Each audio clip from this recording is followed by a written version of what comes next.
네, 대구 북구갑의 우재준 의원입니다. 후보자님, 헌법재판소장 후보자 지명되심을 축하드립니다. 후보자님께서는 과거 대법관도 하셨고 이제 헌법재판관도 되시는 거잖아요. 네. 예, 두 가지 임명 절차에 좀 본인이 느꼈을 때 차이에 대해서 한번 이야기해 주실 수 있나요? 대법관은 국회 동의를 반드시 거치도록 되어 있습니다. 근데 이제 헌법재판관 9분은 그 지명 경로가 3분 3교로 나눠지는데 궁극적으로는 국회 3분은 국회 의사결정이 필요하기 때문에 국회의 동의를 필요하지만 대법관에 필요한 어떤 것 갖고는 좀 그 점에서 차이가 있는 것이 아닌가. PPT 한번 띄워주시겠습니까? 간략하게 제가 정리를 해봤습니다. 먼저 대법관 같은 경우는 대법관 추천위원회에서 3배수를 먼저 추리면요. 그 다음에 대법원장님께서 먼저 제청을 하시고 그 다음에 국회와 그 대통령의 지명을 동의를 받게 되어 있습니다. 이 과정에서 먼저 법원에서 먼저 추천을 하고 그 다음에 국회와 대통령 모두 동의를 얻는, 모두가 동의해야 되는 이런 절차를 좀 거치고 있습니다. 이에 반해서 헌법재판관 같은 경우는 이렇게 TO가 있습니다. 사실상 TO가 있어서 모두가 동의해야 되는 게 아니라 국회나 대통령께서 조금 의지를 가지시면 그냥 본인이 원하는 사람을 그냥 이렇게 지명할 수 있는 이런 구조가 되어 있습니다. 그죠?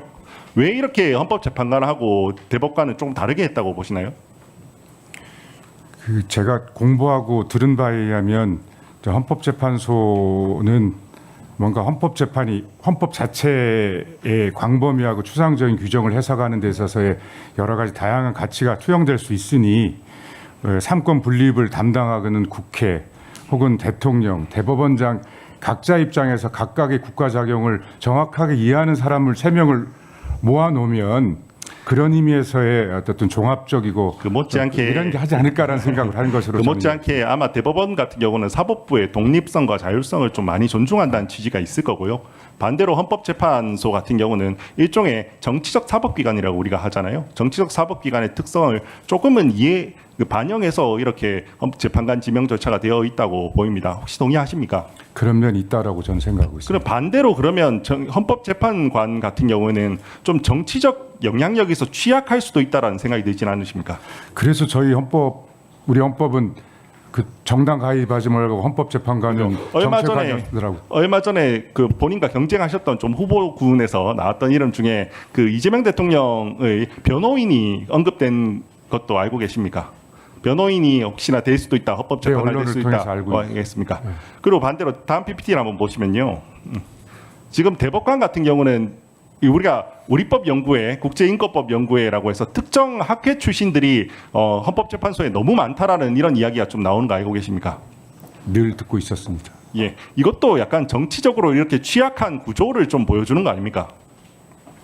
그렇게 비춰줄 수 있는데 계속 제가 법안에 있으면서도 우리법연구와 국제인권법연구에 대한 그런 우려의 시선은 조금은 거둬. 근데 어쨌거나 뭐 대법원하고 좀 당장 숫자에서도 차이가 나잖아요. 숫자에서도 대법관은 전체 대법관이 13명이죠. 뭐 13명 중에 지금 2분이 학회 출신인데 헌법재판관 같은 경우는 9명 중에 4명이 되는 거거든요.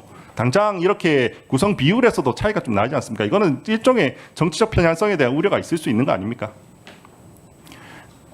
그런 점에 있어서 아이가 편향성의 우려. 근데 저는 있을 수 있다고 생각합니다. 왜냐하면 헌법재판소라는 게 정치적 사법기관이라는 게 그렇게 나쁜 건 아니고요. 왜냐하면 이게 위헌법률 심판이라든지 또는 뭐 기본권 침해에 대한 헌법 소원이나 이런 부분들은 어느 정도 뭐 입법 작용이나 뭐 이런 부분과 유사한 측면이 있고 그렇기 때문에 태생 자체가 조금 정치적 사법기관의 성격을 가지고 헌법재판소가 구성이 됐다고 좀 생각을 합니다. 동의를 하십니까? 그 위원님 말씀 취지는 이해합니다만은 그 정치적 사법기관에 담고 있는 그 부정적 뉘앙스를 극복하기 위해서 하여간 재판관들이 그동안 꾸준히 노력을 하시는 건 알고 있지만 저는 제도에 대해서 여쭤보는 겁니다. 제도에 대해서 오늘 임명권에 대해서 제가 이렇게 여쭤봤잖아요. 사실 취약하다고 볼 수 있는 거 아닙니까?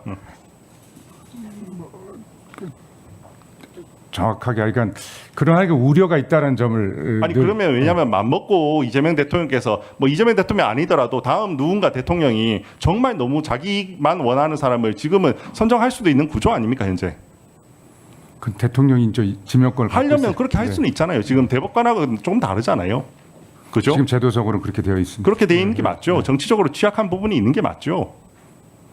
취약하다 하지만 또그 제도상으로는 취약한 부분이 있는 게 맞는 거잖아요. 이거를 왜 너무 그렇게 아니, 부인하시려고 하시는 거죠? 죄송, 아니, 우리 위원님 말씀. 제가 그러면 최근에 4심제 논의가 나오는 걸 어떻게 생각하십니까?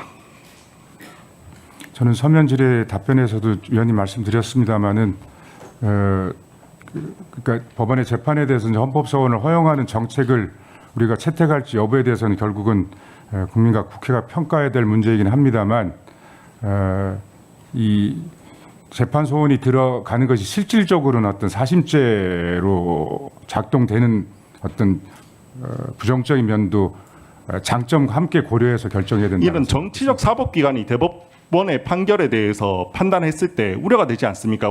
공정한 판단을 할 수 있다고 보십니까?